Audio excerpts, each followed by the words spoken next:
तर आत्मस्वरूप जे आहे त्या आत्मस्वरूपाला पोचायला हे मन उपयोगी पडत नाही, म्हणून त्याला उन्मन असं म्हणतात. उत म्हणजे वर, म्हणजे अतिसूक्ष्म झालेलं असं जे मन आहे त्या मनाने ते दर्शन होतं.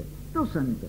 तुम्हा आम्हाला त्याचा सगळा प्रयत्न काय असतो, त्या उन्मनी अवस्थेपर्यंत नेण्याचा प्रयत्न असतो. महाराजांचं एक वाक्य असं आहे की तो प्रथम तुर्या अवस्थेत गेला की निराळा बनेल, त्याला प्रपंचामध्ये तो जरा बावळ्यासारखं होईल, ती पचली म्हणजे अगदी साध्या माणसासारखा होईल. आणि महाराज ती अवस्था भोगीत होते.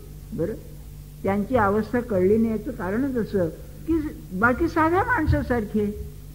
असं आहे ते कासेगावकर होते ना वैद्य, त्याने असं म्हणले, ते फार बरोबर आहे की तुम्ही जसं आपण 100 म्हणतो ना, म्हणजे 100 म्हणजे एक संख्या, तशी लक्ष देणं हे 8 धरले.